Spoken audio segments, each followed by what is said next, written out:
গণ অভ্যুত্থানে যারা অংশগ্রহণ করেছে, জীবন দিয়েছে, আহত হয়েছে, কথা ছিল সকল শক্তিকে সাথে নিয়ে একটা জাতীয় সরকার গঠন করা, একটা বিপ্লবী সরকার গঠন করা। সেটা না করে বরং উল্টোটা করা হয়েছে। এই বৈষম্য বিরোধীর প্ল্যাটফর্মে যারা ছিল, আমি তো এখন বলতে হচ্ছে বাধ্য হয়ে, আপনারা সমন্বয়কের প্রথম যে কমিটি ছিল সেই কমিটিটা দেখেন, সেইখানে ছাত্র অধিকার পরিষদের পদধারী কত শতাংশ ছিল? ছাত্র অধিকার পরিষদের পদধারী ছিল সেইখানে সবচেয়ে বেশি। তারপরেও আমরা পাবলিকলি বলি নাই, কেন বলি নাই? এই আন্দোলনকে আমরা দেশ ও জাতীয় আন্দোলন মনে করেছি, দায়িত্ব মনে করেছি আমরা। কিন্তু এখন বলতে হচ্ছে যে আন্দোলনের ঠিকাদারি কেউ কেউ নিয়ে নিছে। আমরা দেখছি যে যারা সংবাদ সম্মেলন, যারা কালকে হামলা করেছে, তারা চক্ষু হাসপাতালে সংবাদ সম্মেলন করছে। আরে ভাই, তাদের তো গ্রেপ্তার হয়ে এতক্ষণ রিমান্ডে তাদেরকে ধরে তাদেরকে কারা এই কাজটা করাইলো, এটা দেখছি যে তারা এখন কি করতেছে ভাই, তারা এখন সংবাদ সম্মেলন। এবং আমরা দেখলাম একটা সোর্স থেকে এই সংবাদ সম্মেলনের জন্য সাংবাদিকদেরকে ইনভাইট করেছে সঞ্চালক। তাহলে তাদেরকে কে প্রোটেকশন দিচ্ছে? এখন তো আমাদের কাছে প্রশ্ন আসছে যে তাদেরকে এই যে সাংবাদিকদেরকে ডাকা, সেখানে যাওয়া, কথা বলার সুযোগ করে দেওয়া, সারজিদ আলম যদি এটা করে থাকে, তাহলে তো এখন আমাকে বলতে বাধ্য হইতে হইবে যে এই যখন সমন্বয়ের কমিটি করা হয়, সমন্বয়ের কমিটিটা সার্চ করে দেখেন ছাত্র অধিকার পরিষদের পদধারী সেইখানে সবচেয়ে বেশি।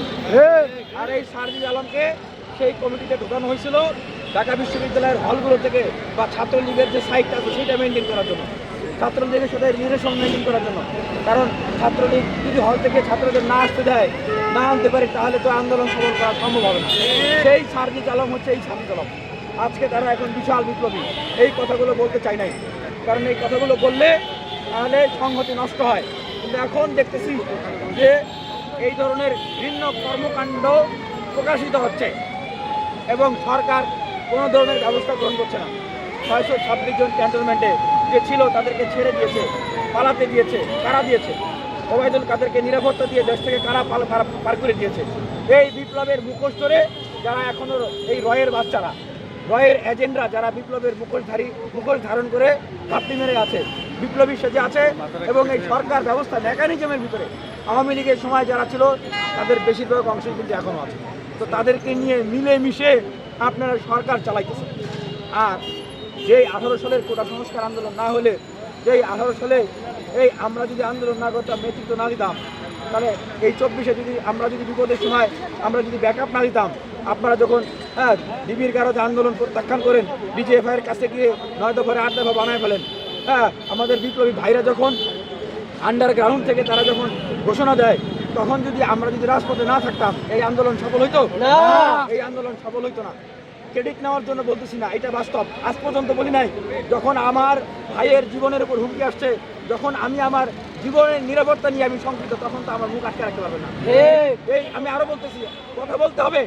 এই উপদেষ্টারা যারা আছেন তাদের অনেককেই ফ্যাসিবাদের বিরুদ্ধে আমরা যখন বিভিন্ন কর্মসূচি দেই, তাদেরকে আমরা ইনভাইট করেছি, সবাই না, কিন্তু এদের ভিতরে অনেকেই আছে যারা তখন আমাদের কর্মসূচিতে আসতে ভয় পেত।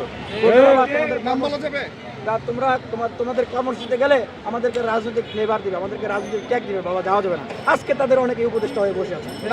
ভাই নাম আমি এখন নাম বলতে চাই না। নাম বললে কি কোনো শঙ্কা আছে? অবশ্যই জাতীয় সংহতি, ঐক্যের জায়গা এবং স্থিতিশীলতার জায়গা নষ্ট হবে আমি চাই না। আমি চাই যে তারা এটা বুঝুক যে আমরা মরে যাই নাই, বিপ্লবীরা মরে যাই নাই। আন্দোলন টিভির গারদ থেকে প্রত্যাখ্যান করার পরেও, এই 9 দফাকে 8 দফা বানিয়ে ফেলার পরেও বাংলাদেশে আন্দোলন হয়েছে। তার মানে এই অল্প কয়েকজন বিপ্লবী ঠিকাদারি নিয়ে পুরো দেশ চালাবে, সব চালাবে, রাজনৈতিক দল করবে, সবাইকে মাইনাস করে দিবে, এবং এই যে যারা হামলা করেছে তাদেরকে প্রোটেকশন দিবে, সরকার ব্যবস্থা গ্রহণ করবে না। আর মনে করছে সরকার এইভাবেই চলছে। এইভাবে তো চলে নাই ভাই। লক্ষ লক্ষ কোটি কোটি বিপ্লবীরা আছে। সরকার কি মনে করছে? এটা তো সত্য কথা। এই সরকার কোথায় হয়েছে বলেন? কোথায় হয়েছে এই সরকার? বলেন কোথায় হয়েছে? উপদেষ্টাদের কাছে প্রশ্ন করছে, প্রধান উপদেষ্টার কাছে প্রশ্ন করছে, আপনি কিভাবে প্রধান উপদেষ্টা হয়েছেন? ক্যান্টনমেন্টে হয় না এই সরকার? এই সরকার তো ক্যান্টনমেন্ট হয়েছে, এটা তো ক্যান্টনমেন্টের সরকার। আমরা তো বলেছিলাম বিপ্লবী সরকার করতে। আপনারা শাহবাগে এসছেন, শহীদ মিনার আসছেন, সোহরাওয়ার্দী আসছেন, আসেন নাই, আপনারা গেছেন ক্যান্টনমেন্টে। রাজনীতিবিদদের এই দায় নিতে হবে, রাজনীতিবিদদেরকে ওই দায় নিতে হবে।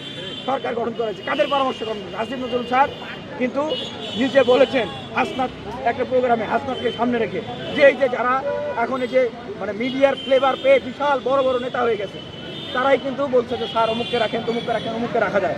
স্যারের কথা বলেছিল, স্যার কি বলছে? আমি লজ্জা পাচ্ছি। তাহলে এই জিনিসগুলোকে অস্বীকার করা যাবে? এই উপদেষ্টাদের নাম কারা প্রস্তাব করেছে? এরাই প্রস্তাব করেছে। তাহলে এইটা হলো বাস্তবতা ভাই, এটা বাস্তবতা। আমরা এই সরকারকে ধারণ করি, এখনো বলছি ধারণ করি, কিন্তু আমরা আপনাদেরকে ধারণ করব, আপনাদেরকে বাঁচানোর জন্য। আমরা এই সচিবালয়ে যাবো, আনসাররা আপনাদের আক্রমণ করলে আমরা সেখানে হাত ভাঙবো, পা ভাঙবো, মাথা ফাটাবো, আপনাদেরকে ঘায়েল করার জন্য। হ্যাঁ, আপনাদের সরকারকে অস্থিতিশীল করার জন্য প্রতিবিপ্লবীরা আপনারা ষড়যন্ত্র করবে। হ্যাঁ, আপনাদের এই বিপ্লবী সেজে মুখোশ ধারণ করে রয়ের বাচ্চারা, রয়ের এজেন্টরা তারা নিশ্চিত করবে আমরা জীবন দিয়ে আপনাদেরকে বাঁচাবো, আর উল্টো আমাদেরকে মারবে, আপনারা চুপ করে বসে থাকবেন না, আমরা আপনাদের কথা বলবো না। এটা হইতে পারে না। আমরা বলছি 24 ঘন্টার আলটিমেটাম, 24 ঘন্টার ভিতরে যদি এই হামলাকারীদেরকে গ্রেপ্তার না করা হয় এবং হামলার উদ্দেশ্যকে জাতির সামনে তাদের যে উদ্দেশ্য সেটাকে পরিষ্কার করা না হয়, আমাদের স্লোগান হবে এই মুহূর্তে দরকার বিপ্লবী সরকার। এই মুহূর্তে দরকার বিপ্লবী সরকার, সেই স্লোগান আমরা